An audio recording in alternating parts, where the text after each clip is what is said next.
दोस्तों, शाहिद और पंपी वाली कहानी का ये दूसरा और आखिरी भाग है। पहले भाग का लिंक मैं जो है कमेंट बॉक्स में पिन कर दूंगी या फिर डिस्क्रिप्शन बॉक्स में दे दूंगी। आप वहां पर जाकर लिंक पर क्लिक करके इस कहानी के पहले भाग को सुन सकते हैं। तो चलिए दोस्तों, कहानी के इस दूसरे और आखिरी भाग को शुरू करते हैं। मेरी आंखों में कुछ कर गुजरने का जुनून लिखा था। मैंने पिस्टल अपनी कनपट्टी पर रख ली थी। वो बिल्कुल हताश नज़रों से मुझे देख रहा था। मैंने भी ठान लिया था कि अगर उसने एक कदम भी बढ़ाया तो मैं ट्रिगर दबा दूंगी और अपना अंत कर लूंगी। वो कुछ देर तक मेरी आंखों में देखता रहा। उसकी आंखों में एक घायल सा दर्द उतर आया। कहने लगा, इतनी नफरत करती हो मुझसे कि अपनी शादी के दिन ही अपनी जान लेने पर तुली हो। मैंने कहा, मैं इस शादी को नहीं मानती और तुम्हारे साथ तो कभी सोच भी नहीं सकती। कहने लगा, जान इतनी बेकार नहीं होती। एक बार चली जाए तो फिर वापस लाना नामुमकिन हो जाता है। वो जैसे मुझे बहलाने की कोशिश कर रहा था, लेकिन मैंने भी ठान लिया था कि किसी भी सूरत मैं पीछे नहीं हटूंगी। मैं धीरे धीरे एक एक कदम पीछे बढ़ा रही थी और वो एक एक कदम आगे बढ़ाता मेरे करीब आ रहा था। मैंने कहा, वहीं रुक जाओ तो तुम्हारे लिए अच्छा होगा। तुम मुझे वाकई नहीं जानते। अगर मैं चलती गाड़ी से कूद सकती हूँ तो मैं ट्रिगर भी दबा सकती हूँ। ये मेरे लिए कुछ मुश्किल नहीं है। कहने लगा, वो तो मैं जानता हूँ कि तुम एक बेवकूफ़ और निडर लड़की हो, लेकिन मैं तो तुम्हें एक सलाह देना चाहता हूँ कि तुम अपनी जान लेने की बजाय मेरी ही जान क्यों नहीं ले लेती, क्योंकि तुम्हारे सारे मसलों की जड़ मैं ही तो हूँ। और मैं ये ऐलान करता हूँ कि अपनी जान का हिसाब किताब तुमसे नहीं लूँगा, न दुनिया में न बरोजे हस्र। तुम्हें खुली छूट है, ट्रिगर दबाओ और मेरी जान ले लो। वो अब मेरे बेहद करीब आ चुका था। मैं कुछ पल तक सोचती रही, क्योंकि उसकी दी हुई सलाह इतनी गलत भी नहीं थी। आखिर मेरा कसूर ही क्या था? मेरी उम्र अभी केवल 20 साल थी। 20 सालों में ही मैं अपनी जान कैसे ले सकती थी? क्योंकि ये जान मुझे दोबारा नहीं मिलने वाली थी। मुझे तो अभी और भी जीना था, अपनी ज़िंदगी को एंजॉय करना था, अपने माँ बाप के सपने पूरे करना थे। मैं जीना चाहती थी, मरना नहीं चाहती थी। एक पल के लिए मेरा प्लान बदल गया था और मैंने बंदूक की नली उसी की ओर कर दी थी। और वो जैसे बहुत खुश हो गया था मेरे इस फैसले पर। उसके चेहरे पर एक मुस्कान फैल गई थी। भला अपनी मौत को सामने देखकर कौन मुस्कुराता है? मुझे बहुत ज़्यादा हैरानी हुई थी, मगर मैं सच में ठान चुकी थी कि मुझे क्या करना है। वो मेरे बेहद करीब आ गया। मेरे हाथों में पिस्टल कांपने लगा था, क्योंकि मैंने ऐसा पहले कभी नहीं किया था। मुझे तो पिस्टल चलाना भी नहीं आता था, मगर कुछ चीज़ों का अनुभव ज़िंदगी में पहली बार ही किया जाता है। और मैं सोच चुकी थी कि अगर वो जरा सा भी मेरे करीब आया तो मैं गोली चला दूंगी। मैंने कहा, दूर रहो मुझसे। क्या तुम्हें डर नहीं लगता मौत से? कहने लगा, आज से पहले मुझे कभी भी मरने से डर नहीं लगा था, क्योंकि मुझे ज़िंदगी बेकार लगती थी। मगर जब से तुम मुझे मिली हो, मुझे ज़िंदगी से बढ़कर कुछ भी नहीं लगता। और इसी ज़िंदगी में तुम्हें शामिल करना चाहता हूँ और इसे और भी अधिक कीमती बनाना चाहता हूँ। भला मौत से क्यों नहीं डरूंगा, मगर तुम्हें इजाज़त है कि तुम मुझसे मेरी सबसे कीमती चीज़ ले सकती हो, मेरी ज़िंदगी। ये कहने के साथ ही उसने अपना हाथ मजबूती से पिस्टल पकड़े मेरे हाथ पर रखा और पिस्टल की नली ठीक अपने दिल के स्थान पर रख ली थी। अपनी आंखें मेरी आंखों में गाड़ कर बोला, तुम्हारे पास दो ही रास्ते हैं। पहला, ये पिस्टल फेंक दो और ख़ुद को मेरे हवाले कर दो। तुम्हें इतना प्यार दूंगा कि तुम्हें ज़िंदगी से मोहब्बत हो जाएगी और ज़िंदगी खूबसूरत लगने लगेगी। और दूसरा रास्ता थोड़ा कठिन है, तो मेरे दिल की जगह पर गोली चला दो और मुझे हमेशा हमेशा के लिए खो दो। मुझसे तो तुम्हारी जान छूट जाएगी, मगर ज़िंदगी तुम पर बहुत ज़्यादा तंग हो जाएगी, क्योंकि तुम्हें जेल भी हो सकती है। मैं कोई आम इंसान नहीं हूँ जिसे मारकर तुम कहीं भी फरार हो जाओगी। तुम्हें अपनी ज़िंदगी बदनाम लगने लगेगी और तुम पल पल तड़पोगी। फैसला तुम्हारे हाथ में है कि तुम्हें क्या करना है। मैंने कहा, पहली शर्त तो मैं किसी कीमत पर भी नहीं मानूंगी। मैं किसी सूरत भी अपने आप को तुम्हारे हवाले नहीं कर सकती, क्योंकि मैं तुमसे बहुत नफरत करती हूँ, बहुत ज़्यादा। और तुम्हारी होने के बाद मैं अपने आप से भी नफरत करने लगूंगी। मुझे अपने आप से भी घिन आने लगेगी। उसकी आंखों में जैसे मेरी बात सुनकर किरचियाँ सी चुभने लगी थीं। शायद उसे मेरी बात सुनकर अच्छा नहीं लगा था, मगर मुझे कोई फ़र्क नहीं पड़ता था, क्योंकि उसने मेरे साथ बुरा किया था, उसके साथ अच्छा होना भी नहीं चाहिए। कहने लगा, फिर चलाओ गोली, रोका किसने है।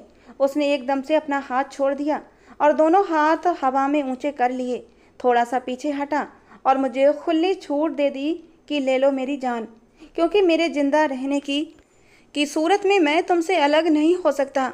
मैं उसकी बात सुनकर एकदम गुस्से में आ गई और मैंने बिना सोचे समझे उस पर गोली चला दी।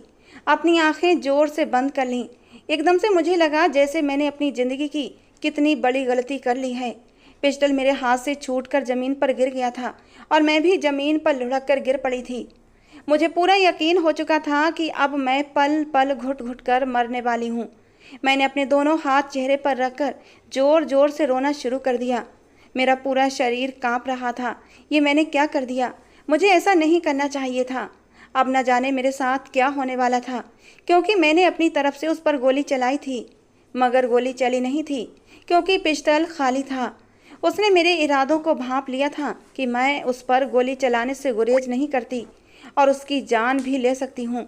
वो थोड़ी देर तक बिल्कुल साकित बेजान खड़ा रहा, जैसे उसे यकीन नहीं था कि मैं इतनी निर्दयी भी हो सकती हूँ और अपने इरादों में इतनी अटल भी हो सकती हूँ कि किसी की जान भी ले सकती हूँ। फिर वो धीरे धीरे मेरे करीब आने लगा और मेरे सामने घुटनों के बल बैठ गया। एकदम से मेरे दोनों कंधों को जोर से पकड़ा और मेरा चेहरा बिल्कुल अपने चेहरे के सामने किया। उसकी आंखों में इतनी लालिमा उतर आई थी कि मैं और भी कांपने लगी थी। मेरी तो रूह ही फना होने लगी थी। कहने लगा, वाह क्या बहादुरी दिखाई है तुमने। मगर मैं इसे बहादुरी नहीं बेवकूफ़ी कहूँगा, क्योंकि अब जबकि मैं जान चुका हूँ कि तुम मेरी जान भी ले सकती हो, तो मैं अब तुम पर और भी सख्ती करूँगा और तुम्हें ठुकराए जाने की सज़ा भी दूँगा। और मैं उसकी बात सुनकर एकदम से और भी ज़्यादा कांपने लगी थी, क्योंकि अब तो ये स्पष्ट हो चुका था कि मैं उसकी जान लेने के लिए एक पल भी नहीं सोचूंगी। मुझे इस भारी भरकम से शादी के जोड़े में और भी पसीना आने लगा। हालांकि कमरे में एसी भी चल रहा था। मैंने कहा, वो मैंने मजाक किया था, मैं तुम्हें सचमुच मारना नहीं चाहती थी। शब्द मेरे गले से बड़ी मुश्किल से निकल रहे थे और वो मेरी कपकपाहट और डर देखकर एकदम से हंसने लगा। कहने लगा, यूँ मजाक में कोई किसी पर गोली थोड़ी चलाता है, और अगले बंदे को लगेगी या नहीं ये तुम्हें क्या पता। ये कहने के साथ ही उसने मुझे अपनी बाहों में उठाया और बेड पर पटक दिया। कहने लगा, मैंने तो तुम्हें इज्जत से अपनी ज़िंदगी में शामिल करने का सोचा था। हालांकि मैं तो हमेशा अपनी मनमानी करने वाला इंसान हूँ, मगर मैंने पहली बार तुम्हारी इच्छा का मान किया था, क्योंकि मुझे तुमसे वाकई सच्ची मोहब्बत हो गई थी। मगर तुमने तो ये साबित कर दिया कि भलाई का कोई ज़माना ही नहीं है। इसलिए मुझे तुमसे अब ज़बरदस्ती करनी ही होगी। तुमसे ज़बरदस्ती अपना हक वसूल करना पड़ेगा, क्योंकि मैं भी शादी वगैरह को कोई ज़रूरी चीज़ नहीं समझता। ये तो दुनियावी रस्म व रिवाज हैं, और तुमसे अपनी मोहब्बत का इजहार करने के लिए तुमसे शादी करना ज़रूरी नहीं है। शादी जैसा बंधन कोई ज़रूरी नहीं है। ये तो मेरे ऊपर डिपेंड करता है कि मैं तुम्हें पूरी ज़िंदगी के लिए हमेशा अपने साथ रखूँगा। तुम हमेशा मेरे साथ रहोगी। कहने के साथ ही उसने अपनी शर्ट के बटन खोलना शुरू कर दिए और मेरा दिल जैसे किसी ने मुट्ठी में ले लिया था। मैं बहुत ज़्यादा डर चुकी थी, क्योंकि मैं अपनी इज्जत की इस कदर बेइज्जती सहन नहीं कर सकती थी कि कोई मुझे ऐसे छुए बिना किसी रिश्ते और संबंध के और मेरी इज्जत मिट्टी में मिलाकर चल दे, क्योंकि ज़िंदगी तो मेरी पहले ही मिट्टी में मिल चुकी थी। उसने अपनी शर्ट उतार कर दूर फेंक दी और मेरे ऊपर पूरी तरह से झुक गया था। उसकी गर्म सांसें मेरे अंदर तक उतरने लगी थीं। वो मेरे इतने करीब आ चुका था कि अब उससे बच पाना नामुमकिन था। मैंने धीरे से कहा कि देखो, मेरे करीब मत आना, मैं तुमसे हाथ जोड़कर विनती करती हूँ। वो बोला कि अब समय गुजर गया है जब मैं तुम्हारी हर बात मानता था। मेरा दिमाग पूरी तरह से घूम चुका है, मुझसे अब और सब्र नहीं होगा, इसलिए चुप रहो। ये कहकर उसने मेरे दोनों बाजू अपने हाथों में मजबूती से थाम लिए। ऐसा लगा जैसे मैं किसी पिंजरे में कैद हो गई हूँ, मगर मैं किसी भी सूरत उसे अपने मकसद में कामयाब नहीं होने देना चाहती थी। मेरी इज्जत की नीलामी सिर्फ उसकी एक बदतमीजी की दूरी पर थी। मुझे जो भी फैसला करना था बहुत जल्दी करना था। जैसे ही उसने अपना चेहरा मेरे चेहरे के करीब किया ताकि अपनी मोहब्बत की कोई मोहर लगा सके, मैंने उसे दूर झटका और कहा, एक बार मेरी बात सुन लो, फिर जो चाहे कर लेना। वो बोला, अब दूर नहीं हट सकता, बहुत मुश्किल है। मैंने कहा, शादी कर लो मुझसे। अचानक ही मेरे मुंह से ये जुमला फिसल गया था जिसे बोलने का मैं सोच भी नहीं सकती थी। वो एकदम से चुपचाप मुझे देखने लगा, जैसे उसे उम्मीद नहीं थी कि मैं उसे ये बात भी बोल सकती हूँ। मैंने कहा, मैं सच कह रही हूँ, मुझसे शादी कर लो और हमेशा के लिए मुझे अपना बना लो, मुझे किसी रिश्ते में बांध लो, क्योंकि वैसे भी मुझे अब इस ज़िंदगी से कोई उम्मीद नहीं है, मगर मैं अपनी इज्जत को इस तरह नीलाम नहीं करवा सकती। मेरी ये आखिरी ख्वाहिश समझकर पूरी कर दो। एक ऐसे इंसान की ख्वाहिश जो अंदर से मर चुका हो। मेरे आंसू फिर से मेरी आंखों से बहने लगे थे, क्योंकि मैं बहुत ही बेबसी की हालत में उससे विनती कर रही थी। वो बोला, जब घी सीधी उंगली से ना निकले तो उंगली टेढ़ी करनी ही पड़ती है।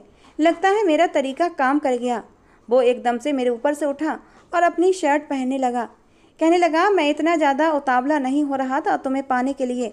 मैं तुमसे प्यार करता हूँ। मेरी मोहब्बत हबस नहीं है, ये तो मैं किसी भी लड़की से पूरी कर सकता हूँ जो मेरे एक इशारे पर मेरे पास चली आएंगी। मैं तो तुम्हारे शरीर का भूखा भी नहीं हूँ। मुझे सच में तुमसे प्यार हो गया है और मैं तुम्हें सही तरीके से पाना चाहता हूँ, मगर तुम मेरी बात मान ही नहीं रही थी। तुमने मुझे इस कदर गुस्सा दिला दिया कि मेरी अकल ने काम करना बंद कर दिया। बस मेरे अंदर यही तो कमी है, जो मुझे गुस्सा आ जाता है तो मुझे सही और गलत का फ़र्क महसूस नहीं होता। मैं वही करता हूँ जो मेरा दिल कहता है। तुमने मुझे गुस्सा दिलाया तो मुझे यही तरीका आजमाना पड़ा।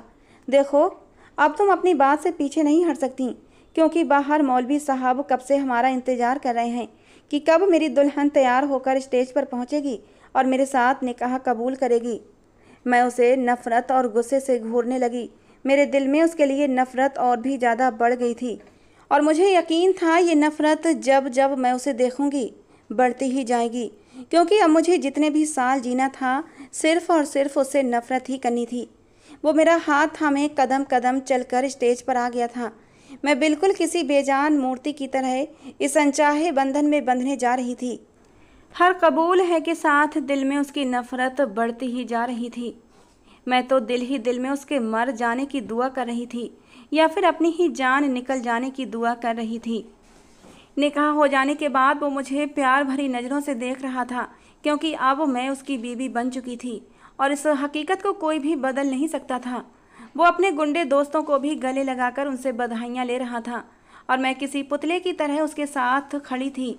मैंने चारों ओर नज़र दौड़ाई तो उसने शादी का पूरा इंतजाम कर रखा था। पूरा महल बिजली की बत्तियों और फूलों से सजा हुआ था। हर तरफ खुशबू फैली हुई थी, क्योंकि वो एक गुंडा, बदमाश और लुटेरा था। शायद उसने ये महल भी लूटे हुए पैसों से बनाया था। उसे हर चीज़ छीनने की आदत थी, इसलिए उसने मुझे भी मुझसे छीन लिया था। शाहिद ने जी भरकर अपने अरमान निकाले थे, क्योंकि ये शादी उसकी पसंदीदा शादी थी, मगर मुझे कुछ भी अच्छा नहीं लग रहा था।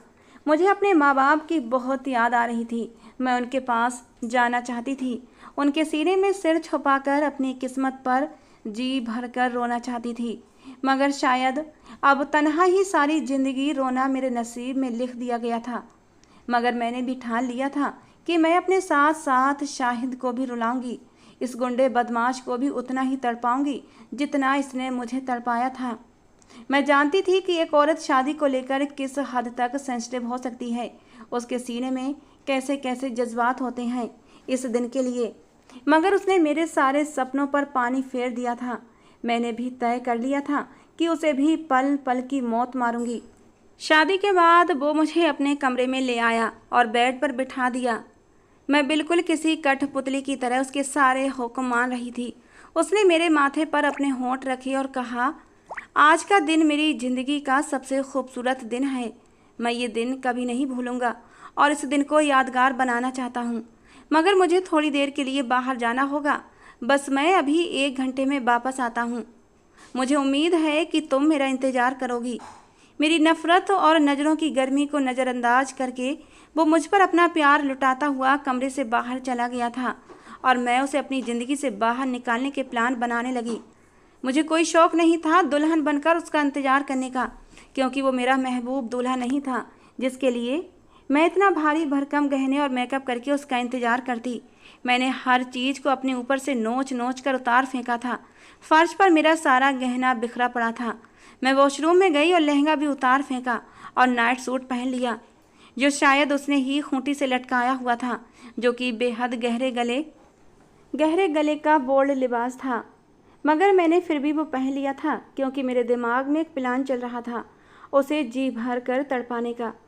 अगर वो मुझसे वाकई सच्ची मोहब्बत करता था तो उसे मेरी हर बात माननी ही पड़ेगी। मैं आईने के सामने खड़ी अपनी सूरत को देख रही थी। मेरे दूधिया बाजू स्लीवलेस नाइट ड्रेस के अंदर से झलक रहे थे और मेरा गहरा गला मेरे हुस्न में और भी ज़्यादा सहर पैदा कर रहा था। मैं कुछ देर के लिए तो खुद को ही देखती रह गई थी। मेरी आंखों में टूटे हुए ख्वाबों के टुकड़े झलक रहे थे और उन्हीं टुकड़ों से मैं उसे लहूलुहान करना चाहती थी। अचानक ही कमरे के बाहर कदमों की आवाज़ सुनाई दी और मैं चौंक गई थी।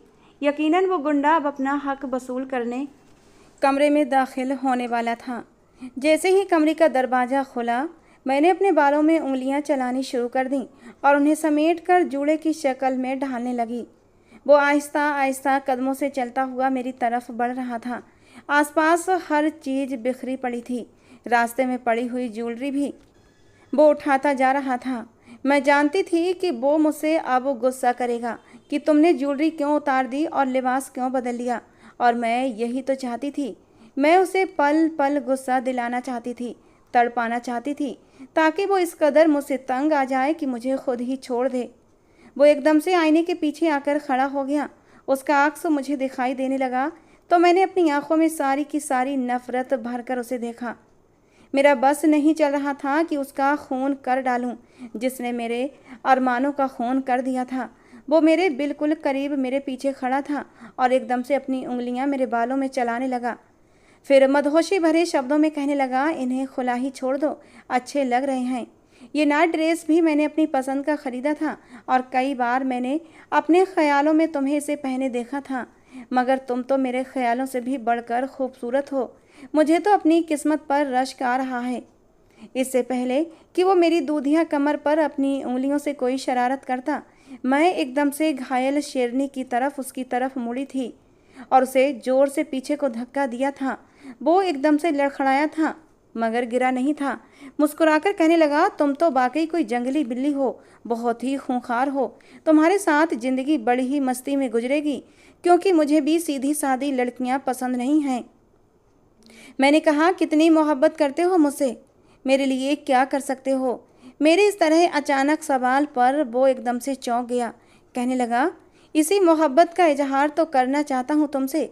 अगर तुम मुझे इजाज़त दो तो अगर तुम इजाज़त दोगी तो मैं तुम्हें अपनी मोहब्बत जाहिर कर दूंगा। मैंने कहा, क्या मेरी इजाज़त तुम्हारी नज़र में कोई मायने रखती है? वो बोला, तुम्हारा हर हुक्म सर आँखों पर बिठा कर रखूँगा, क्योंकि अगर ज़बरदस्ती ही करनी होती तो मैं कब का कर चुका होता। वो अपनी आँखों में बेपनाह शिद्दत और मोहब्बत लिए मेरे करीब आने लगा। मैंने कहा, मेरी ख्वाहिश है कि तुम मुझसे 100 मीटर की दूरी पर रहो, बल्कि मेरा बस चले तो तुम्हें इतनी दूर भेज दूं कि सीधा तुम्हें जहन्नुम में ही पहुंचा दूं। मगर इस दुनिया में शायद ये मुमकिन नहीं है, मगर तुम्हें मेरी ख्वाहिश का एहतराम करना होगा। वो बोला, कौन सी ख्वाहिश? वो अभी मदहोश निगाहों से मुझे देख रहा था और फिर से मेरे करीब आ रहा था, जैसे कोई चुंबकीय शक्ति हो जो उसे बार बार मेरी तरफ खींच रही हो। मैंने कहा, मैंने तुम्हारी जिद के आगे हार मानकर तुमसे शादी तो कर ली है, मगर मैं भी एक इंसान हूँ, कोई कठपुतली नहीं हूँ। मैं तुम्हें तब तक अपने करीब नहीं आने दूंगी जब तक कि मेरे दिल में तुम्हारे लिए मोहब्बत पैदा नहीं हो जाती, वैसी मोहब्बत जो एक पत्नी को अपने पति से होती है, और तब तक तुम्हें इंतज़ार करना होगा। वो बोला, शर्त तो बहुत कड़ी रखी है तुमने, क्योंकि मैं तो आज ही तुम्हारे दिल में अपनी मोहब्बत का बीज बोने की ठान चुका था। ये कैसी बचकाना सी ख्वाहिश है, क्योंकि जब तक मैं तुम्हारे करीब नहीं आऊँगा, तुमसे अपनी मोहब्बत का इजहार नहीं करूँगा, तुम्हारे दिल में मेरी मोहब्बत कैसे दाखिल होगी भला? वो मेरी आवारा लट को अपनी उंगली पर लपेटने लगा। मैंने कहा, फिर कर लो अपनी मनमानी, कर लो ज़बरदस्ती मेरे साथ, मगर ये भी याद रखना कि ऐसा करके तुम कभी भी मुझे पा नहीं सकोगे। मेरा जिस्म तो तुम्हारी मिल्कियत होगा, मगर मेरी रूह तक तुम्हारी रसाई मुमकिन नहीं होगी पूरी ज़िंदगी, और फैसला तुम्हारा है। अगर मुझसे सच्ची मोहब्बत करते हो तो मेरी राय का एहतराम करो, क्योंकि महबूब की राय का एहतराम मोहब्बत की पहली सीढ़ी है।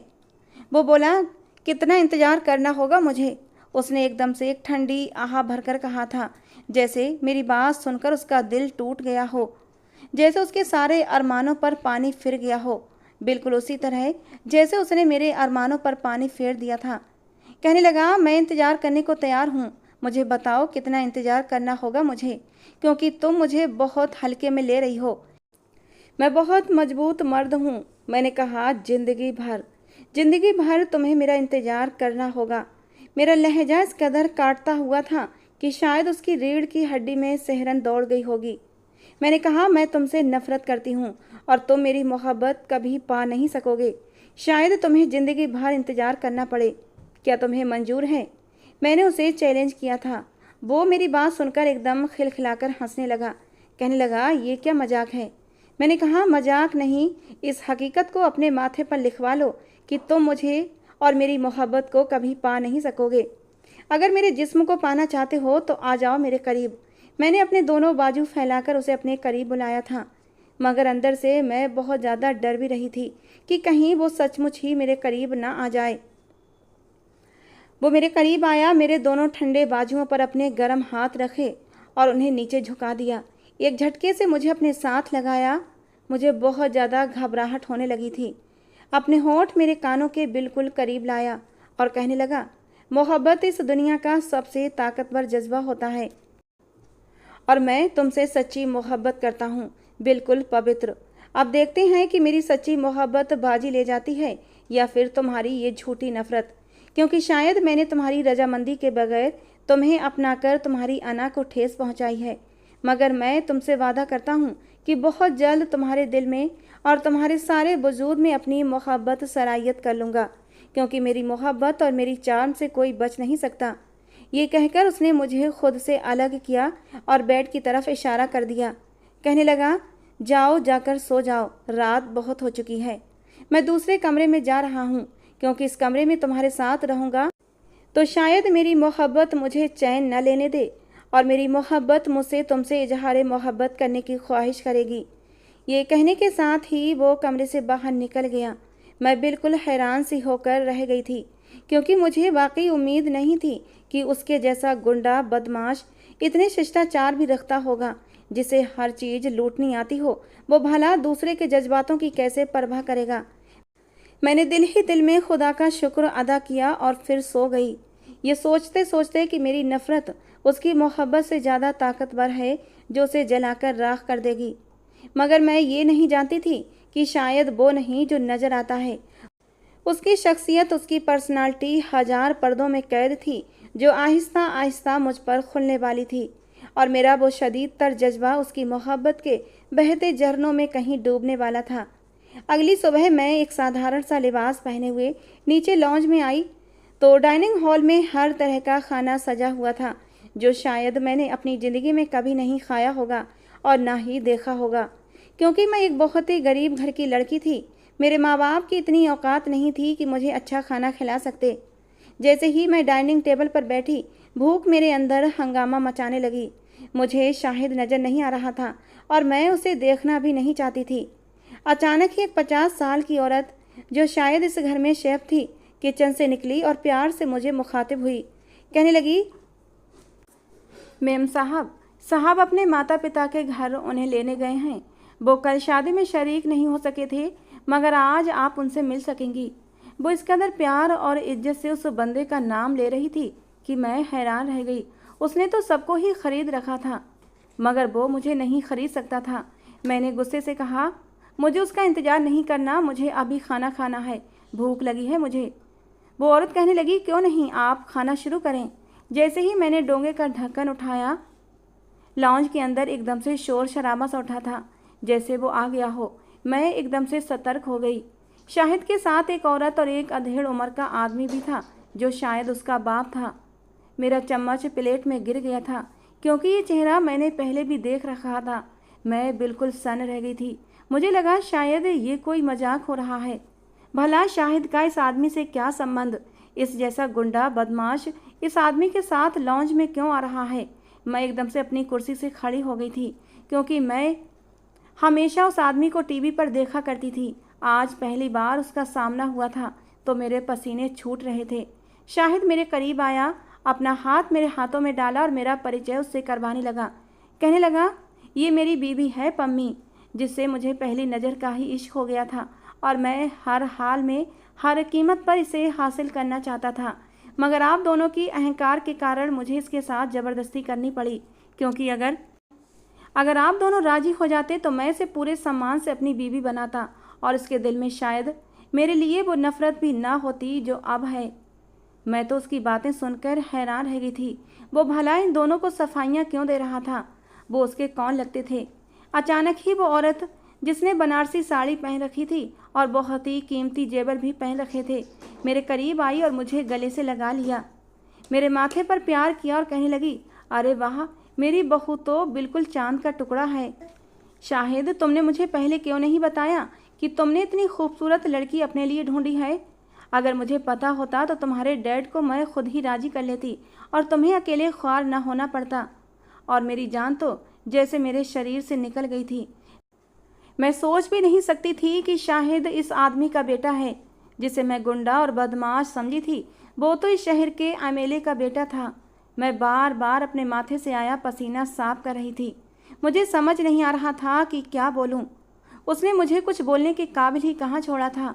वो आदमी जो शाहिद का बाप था और इस शहर का एमएलए था, मेरे करीब आया और मेरे सिर पर हाथ रखकर कहने लगा, बेटा, मुझे अपने बेटे से ज़्यादा प्यारा इस दुनिया में और कोई भी नहीं है। मैं उसकी शादी कहीं और करना चाहता था, अपने जैसे लोगों में, मगर उसकी जिद के आगे मुझे झुकना ही पड़ा। ये मेरा इकलौता बेटा है और इसने मुझे धमकी दी थी कि वो अपनी जान ले लेगा अगर आप लोग आज भी मेरी बीवी से मिलने ना आए तो। इसलिए मुझे मजबूरन आना पड़ा और मैं उम्मीद करता हूँ तुम मेरे बेटे को कोई तकलीफ़ नहीं दोगी, उसे हमेशा खुश रखोगी। और मैंने एकदम से अपनी नज़रें झुका ली थीं। मैं गुरुवार से ही प्लानिंग कर रही थी कि जी भरकर उस गुंडे से सारी ज़िंदगी नफरत करूंगी। एकदम से वो सारी धरी की धरी रह गई थी, क्योंकि वो गुंडा था ही नहीं। उसने बस अपना हुलिया ऐसा बनाया हुआ था कि मुझे लगा वो कोई गुंडा है, क्योंकि उसकी गाड़ी के पीछे और भी गाड़ियाँ होती थीं जो बदमाश नहीं बल्कि उसके सिक्योरिटी गार्ड होते थे। मुझे किस कदर उसने बेवकूफ़ बनाया था। वो मुझे सीधे तरीके से बता देता तो शायद आज हालात कुछ और होते। ना जाने मेरे माँ बाप पर क्या बीती होगी और वो किस हाल में होंगे। मैं ये सोच ही रही थी कि अचानक लॉन्च के अंदर मेरे माँ बाप भी दिखाई दिए। मैं उन्हें देखकर एकदम सन्न रह गई थी। शाहिद मुझे छोड़कर आगे बढ़ा और मेरे माँ बाप को गले लगा लिया और उन्हें वेलकम करने लगा। मेरे पापा शाहिद से बहुत प्यार से पेश आ रहे थे, उसके सिर पर प्यार कर रहे थे और मैं तो इस सारी स्थिति को किसी सपने की तरह देख रही थी। सब लोगों ने मिलकर डाइनिंग टेबल पर नाश्ता किया और मेरे माँ बाप शाहिद के माँ बाप के साथ खुश गप्पियों में मगन थे। उनका शुक्रिया अदा कर रहे थे कि हम जैसे गरीब लोगों को आपने अपने घर में इज्जत दी और मेरी बेटी को आपने अपने घर की इज्जत बनाया।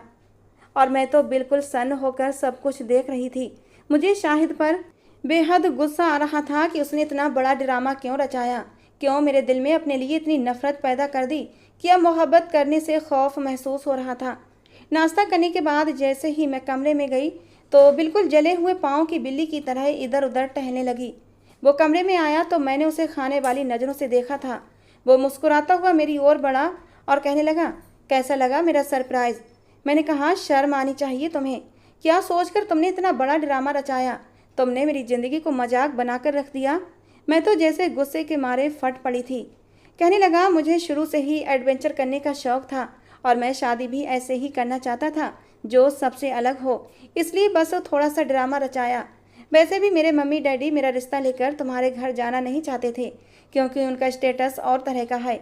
मगर मुझे फ़र्क नहीं पड़ता, क्योंकि मैंने जब से तुम्हें देखा था सोच लिया था तुम्हें अपना बनाकर ही छोड़ूंगा, फिर चाहे ज़बरदस्ती ही सही। और तुमने भी तो इतना नखरा दिखाया था ना, इसलिए मुझे ये सब करना पड़ा।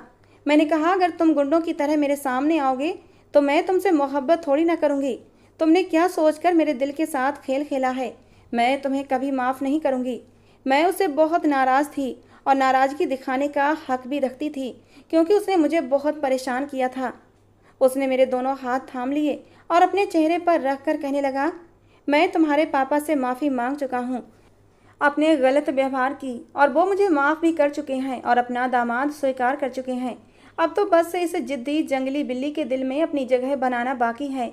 मगर तुम्हारे अंदर तो मेरे बाप से भी ज़्यादा अकड़ है, क्योंकि वो तो तुम्हें अपनी बहू मान चुके हैं, मगर तुमने मुझे अपना पति अब तक नहीं माना है।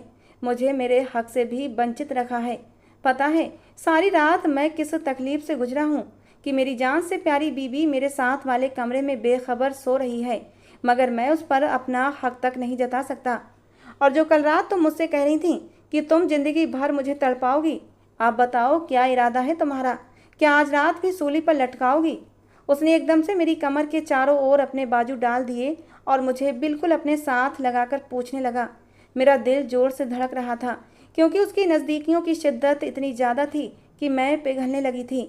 सच तो ये था कि मुझे शाहिद से सिर्फ इसी वजह से नफरत थी कि वो एक गुंडा है और हर किसी को बंदूक की नोक पर अपनाने की चाहत रखता है, मगर वो ऐसा नहीं था।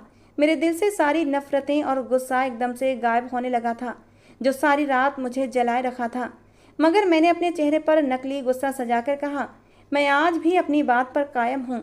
मैं तुम्हें अपने करीब नहीं आने दूंगी। दूर हटो मुझसे। कहने लगा, ठीक है, चला जाता हूँ दूर, मगर उम्मीद करता हूँ रात तक तुम्हारा गुस्सा ख़त्म हो चुका होगा और तुम्हारी नफरत अपने पति से प्यार में बदल चुकी होगी। और आज की रात का तो मैं बेसब्री से इंतज़ार करूँगा, क्योंकि मैं जानता हूँ तुम भी अब ज़्यादा देर तक मेरे चार्म और मेरी मोहब्बत से भाग नहीं सकोगी।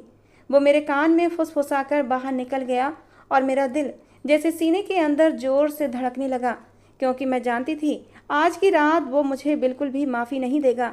ये सोचकर ही मेरा चेहरा लाल पड़ने लगा था। तो दोस्तों, आज की हमारी कहानी थी शाहिद और पंपी के नाम। आपको कैसी लगी ज़रूर बताना। पसंद आई हो तो प्लीज़ लाइक भी करना। रोज़ एक नई कहानी सुनने के लिए हमारे चैनल को सब्सक्राइब करना। अपने नाम की स्टोरी लिखवाने के लिए दोस्तों आप अपने नाम मुझे नीचे कमेंट बॉक्स में देना। मैं आप लोगों के नाम की स्टोरी भी लेकर ज़रूर आऊँगी, बट आप लोगों को थोड़ा सा वेट करना पड़ेगा और मेरी नई स्टोरी पर आपको मुझे रिमाइंड भी कराना पड़ेगा, क्योंकि इतने सारे कमेंट आते हैं, मैं भूल जाती हूँ कि मुझे किसकी स्टोरी पहले रखनी है। तो चलिए दोस्तों, मिलते हैं अगली स्टोरी में।